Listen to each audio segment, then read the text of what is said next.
আমরা আজকে আসলে উপস্থিত হয়েছি শাহবাগ থানাধীন যে পরিবাগ যে এলাকা আছে ওখান থেকে গত ৮ মার্চ টয়োটা হেরিয়ার জিপ গাড়ি ছিনতাই হয়েছিল। এই ছিনতাইয়ের ঘটনাকে কেন্দ্র করে আমরা যে অপারেশন করি এবং সেই ছিনতাইকৃত গাড়িটি উদ্ধার এবং তার সাথে আমরা পিস্তল উদ্ধার করি, এইটা নিয়ে আজকে আমরা একটু ব্রিফিং করব। আমরা যে মামলা হয়েছিল ৯ তারিখে ৯ মার্চ এবং মামলা সূত্রে আমরা জানতে পারি যে পরিবাগ থানাধীন যে ইয়েটা আছে গার্ডেন টাওয়ার, এই গার্ডেন টাওয়ারে অবস্থিত হুইল ডিলস নামে একটি গাড়ির শোরুম আছে। এই শোরুমের স্বত্বাধিকারী মাসরুর নাইর, তিনি একজন জাপানিজ গাড়ির ডিস্ট্রিবিউটর ইম্পোর্টার হিসেবে ওখানে কাজ করে। তো গত ৮ মার্চে সন্ধ্যার দিকে, তার আগেই তার সাথে একজনের যোগাযোগ হয় যে সে হেরিয়ার গাড়ি নিতে চায়। এটা হয়তো অনলাইন থেকে সে নিয়েছে বা পাওয়ার কারণে তার সাথে যোগাযোগ করেছে এবং তার সাথে চ্যাটিং হয়েছে হোয়াটসঅ্যাপে। তো ওই প্রেক্ষিতে 7:30টার দিকে সে শোরুমে যায়। ওই সময় গাড়ির যে শোরুমের যে মালিক মাসুদ নাইন সে ছিল না, তার চাচাতো ভাই শোরুমটা দেখাশোনা করে পিয়াল মাহমুদ সে ছিল। সে তাকে গাড়িগুলো দেখানোর একটা পর্যায়ে সে বলে যে গাড়িটা সে ছিনতাই করেছে, ওই গাড়িটা তার পছন্দ হয়েছে। তো পছন্দ হওয়ার পরে সে মাসুদ নাইনের সাথে কথা বলে একটা পর্যায়ে বলে যে যেহেতু গাড়িটা আমি নিব, এই গাড়িটা আমার একটু টেস্ট করে দেখা দরকার। তখন সে টেস্ট করার কথা বলে যে ড্রাইভ টেস্ট করবে, এই পিয়াল মাহমুদকে পাশে নিয়ে এসে ওখান থেকে রওনা দেয়। ওখান থেকে বের হয়ে সে টিএসসি থেকে আসে, টিএসসি থেকে ইউটার্ন করে আবার চলে আসে শাহবাগের যে এই মেট্রো রেল স্টেশন আছে, এই স্টেশনের কাছে আসার পরে সে গাড়িটা থামিয়ে কিন্তু যে পিয়াল মাহমুদ যে সেকেন্ড সিটারে বসেছিল তাকে তার মাথায় পিস্তল ঠেকিয়ে তাই কিন্তু ওখান থেকে মৃত্যুর ভয় দেখে নামিয়ে দেয়। সে গাড়ি টান দিয়ে চলে যায়। তো এর প্রেক্ষিতেই পরের দিনই এই মাসরুর নাইন যে স্বত্বাধিকারী শোরুমের, উনি থানায় আসার পরে একটা মামলা দায়ের করে যেটা হচ্ছে পেনাল কোডে 394 ছিনতাইয়ের একটা মামলা। তো এই প্রেক্ষিতে আমরা কাজ শুরু করি। তো আমরা একটা টিম গঠন করি। এই টিমের নেতৃত্বে আমি সহ আমাদের এসি মামুন, ওসি শাহবাগ সহ আমাদের একজন কনস্টেবল আছে রিমন, খুবই ভালো কাজ করে।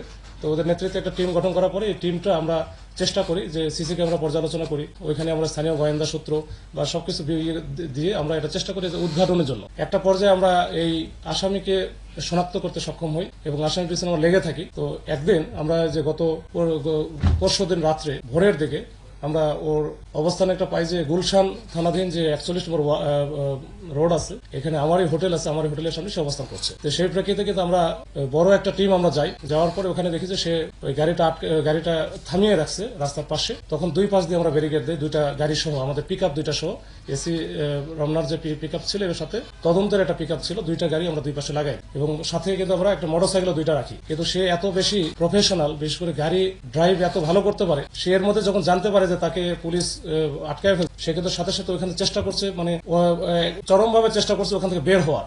আমাদের দুইটা গাড়িকে সে মেরে দিচ্ছে, পিছনে যে মোটরসাইকেল ছিল মোটরসাইকেলের উপর উঠে দিচ্ছে, কিন্তু তার চাকাটা আটকে যাওয়ার কারণে আর এখান থেকে বের হতে পারে না। এই এমন অবস্থায় আমাদের যখন টিমটা তাকে ধরার চেষ্টা করছে তখন সে সাথে সাথে পিস্তল তার কাছে ছিল, একবারে লোডকৃত পিস্তল।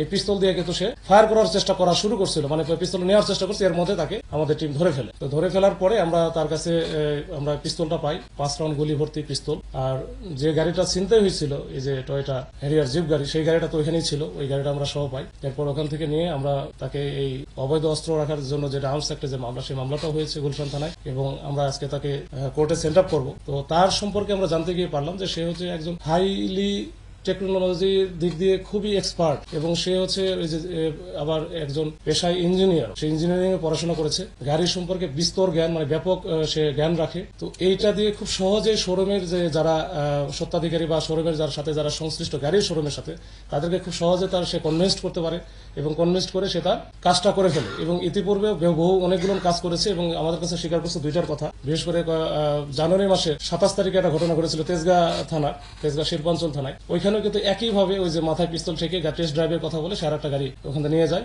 ওটা মামলা হয়েছিল। তো যেহেতু ওই মামলা এখনো ডেটেড হচ্ছিল না, তার সম্পর্কে জানা যায় না। এরপরে যে এইটা হওয়ার পরে আমরা কিন্তু বুঝতে পারছি যে সে এটার সাথে জড়িত, সে স্বীকারও করেছে। আরো 2-3টা ঘটনা আছে, ইভেন বাসায় গিয়ে মালিক সে যে ভাড়া নিবে, ফ্ল্যাট ভাড়ার কথা বলে কিন্তু সে ইতিপূর্বে বেশ কয়েকটা ঘটনা ঘটিয়েছে যে ওখান থেকে এই টাকা পয়সা বা নগদ টাকা পয়সা এবং সাথে মোবাইল সেট, এগুলো কিন্তু ছিনতাই করে নিয়ে এসে যে মোবাইল সেটটা ছিনতাই করে, ওই মোবাইল সেটটা দিয়েই কিন্তু সে এই কাজগুলো করে। তো যেটা আমরা আইডেন্টিফাই করা খুবই কঠিন হয়, এবং সে অ্যাপসে সবসময় হোয়াটসঅ্যাপে বা অন্যান্য অ্যাপসে কিন্তু কথাবার্তা বলে, এবং যেহেতু সে ইঞ্জিনিয়ার সে এগুলো বিষয়ে খুবই পারদর্শী এবং মানে খুবই সে চালাক চতুর। এবং ওই দিনে আমাদের যে অপারেশনটা ছিল এটা খুবই ঝুঁকিপূর্ণ ছিল, তারপর আমাদের টিমটা অত্যন্ত দক্ষতার সাথে পারদর্শিতার সাথে এই কাজটা ডিল করতে পেরেছে।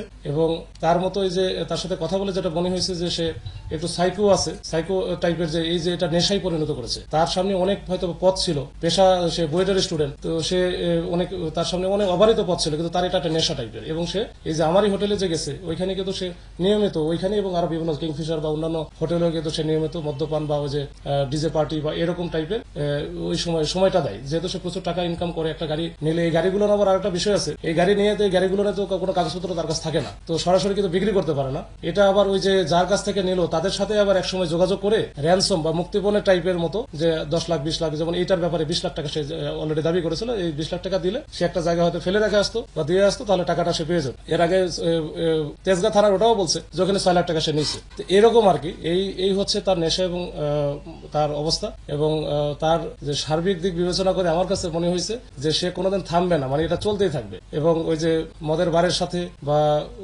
এইটার সাথে তার একটা ঘনিষ্ঠ সম্পর্ক আছে। রাত্রেবেলা সারা রাত সে বিচরণ করে বেড়ায় সারা ঢাকা শহরে। তো এই হচ্ছে আমার আজকের এই ব্রিফিং এর মূল বিবেচ্য বিষয়। আর আমার আরেকটা বিষয় যেটা আমি বলতে চাই, যে অপরাধী সে যেই হোক না কেন, অপরাধ করে কিন্তু পার পাবে না, তাদেরকে আমরা ধরে ফেলবো। ওই জন্য আমরা আমাদের মেসেজ থাকবে যেন কেউ অপরাধ যেন না করে, অপরাধ করলে তার সে এখান থেকে পার পাওয়ার সুযোগ খুব কম।